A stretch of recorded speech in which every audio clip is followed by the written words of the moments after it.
गोदान गारियाव बयबो गाखोनो नागिरो गोजाम गारिबा बे जेसेबां जानो सोरबा सानो जे अल्ड इज गोल्ड होननानै बाट गोदान गारियाव बयबो गाखोनो नागिरो दा मानसिफ्रा गारि लायोबा गोदान गारिबा बयबो नोजोर होयो गोदान न' बानायबा बयबो नोजोर होयो दा बेबायदिनो दिपेन बर' बिथाङा दिनै उदालगुरिनि थाखाय माने जोबोद स्ट्रं एनार्जेटिक आरो डाइनेमिक सासे यं लिडार बियो 24/7 खामानि मावनो हायो बेबो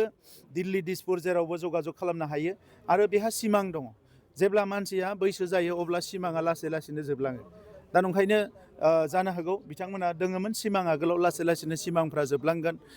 बोलोआ खमायलांगोन एनार्जिया खमायगोन खारनो हानाय नङा बारा खारनो हानाय बे फिजिकेल मेटार जाहैबाय बाट मेन्टेलिबो गोबां खोथाफोरखौ माने बै समाव लासै लासैनो बैसो जाबा साननो बायो नाथाय यं मानसिफ्रा बांसिन सानो दा नंखायनो उदालगुरिया जोबोद मोनसे मोजां खाबु मोनदों आरो बे खाबुखौ लानानै दिपेन बर' बिथांखौ आंथ' बुजियो दा बर' हारिजों लोगोसे गुबुन हारिफ्राबो गोबां भट होनो ओंखारदों आरो दिपेन बर' बिथांखौ गोबां भटआव देरहाहोगोन आं बेखौ फोथायो 10 मासिखौ मोनगोन आं बेखौ दा नुहुरो आरो बिनि एसे गाहाय गोजौ जानो हानाय नाथाय दिनैनि तारिखाव आं नुयो गिदिर बेरायै जेखौ नुदों 10 मासि UPPL मोननो हागोन बेखौ आं फोथायो गोबां सार मोनसे कुइसन खालामबावदों पाब्लिकफ्रा जे प्रमद बर' बिथां थानाय समाव बिथाङा गोबां मावबावो माने आं मा थालांदों होनना बुंदों सार ससियेल मिडियानि गेजेरजों सानसे समाव जेब्ला CM जादोंमोन मावनो नागिरदोंब्लाबो बिथाङा बेसारा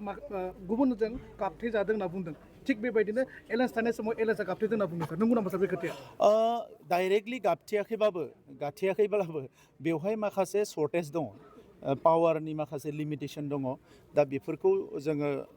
मावजोबनो हाया बिनि थाखायनो गोहो नांबावगौ मानोना दा जों नेशनेल पलिसिफोरखौ नायोबा दिनै भारतनि बाजेटआ 50 लाख करोड़ जाबाय आसामनि बाजेटआ 6 लाख करोड़ जाबाय दा बड'लेण्डआव जुदि 1000 करोड़जोंनो खामानि मावनांगौ जायोबा जेराव प्राय 9000 स्कुवेर किल'मिटार आरो बड'लेण्डआव 35 लाख पपुलेसन दङ नर्थ इस्टनि स्टेट्सफोरखौ नायोबा त्रिपुरायाव 36 लाख पपुलेसन दङ आरो बिसोरो फाइनेन्स कमिसननिफ्राय नंथाराबाबो 5 बोसोराव बिसोरो 50 कोटि मोनो मेघालयआव 29 लाख पपुलेसन दङ बिथांमोना नंथाराबाबो 5 बोसोराव 30 रोजा कोटि रां मोनो दा बे बिथांमोना जे 50 रोजा कोटि त्रिपुराया मोनो 30 रोजा कोटि मेघालया मोनो दिनै सिक्किम बायदि मोनसे फिसा रायजो बिसोरबो गोबां प्लेनिं कमिसननि फैसाफोरखौ फाइनेन्स कमिसननिफ्राय मोनो दा बड'लेण्डआव बेफोरो दाबो जायाखै दा नंखायनो जोङो बेफोर बिथिंफोरखौ बावैसो जालांनाय जि जोंनि 16 फाइनेन्स कमिसन बेवहाय आरो 7 फाइनेन्स कमिसन जि जानो थांगासिनो दङ बेफोराव जोङो बे प्रेजेन्टेसनफोरखौ होदों अलरेडि जों सरकाराव थानाय समाव दा लासै लासैनो बेफोरो इमप्लिमेन्ट जायोब्ला अब्ला बड'लेण्डआ आरोबाव मोजां खामानि मावनो हागोन आङो गोबां फाउन्डेसन भिजनफोरखौ बानायदों गोबां मिशनफोरखौ बानायदों बे भिजन मिशनफोरखौ लानानै स्किमफोरखौ लानानै जिखिनि फ्लेगशिप प्रग्रामफोरखौ लानानै उनाव मावबावनो हागोन आं फोथायो जे दानि जि दोलोआ बेखौ मावफुंनो हानाय नङा मानोना बिथांमोननि बे सिन्ता नङा आरो बे जोंनिसो सिन्ता दा नंखायनो इयुनाव जों सरकारखौ दाफिननानै बे खामानिफोरखौ आरोबाव गोख्रोङै मावलांगोन होननानै आं फोथायो बिलाइ गोराना सिरिखायो बोथोराव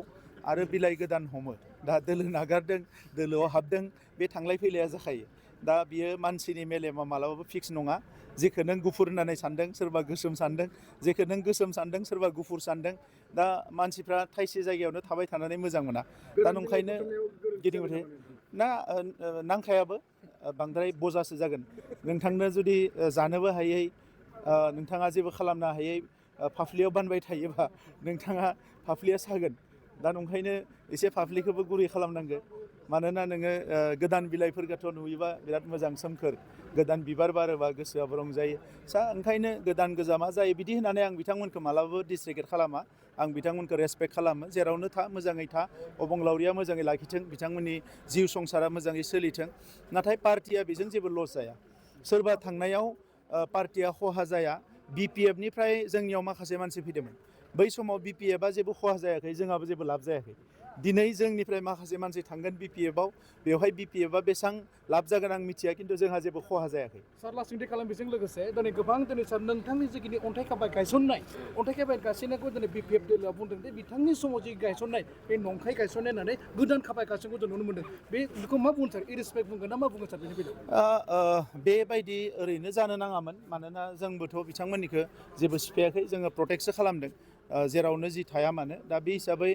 बिथांमोनाबो बिखौ एसे नोजोर होनांगौमोन दा बिथांमोननि पलिटिकेल डिसिसन बेखौ जों मा बुङो दा अन्थाइ खाम्बा बुफायनायजों मानायजों रायजो राजाफ्राथ' मिथिखागोन ना माखौ मा बबेखौबो सोर लुदों सोर बानायदों बेखौ दिनै उदालगुरिनि जि कनफारेन्स हल बेवहाय आङो 50 लाख हरदों गासैबो DC अफिसाव कनफारेन्स हल बानायजोबदों आगोलाव गैयामोन 50 लाख हरदों गोबां खामानिफोरखौ मावदों बेखौथ' बयबो मिथिखागोन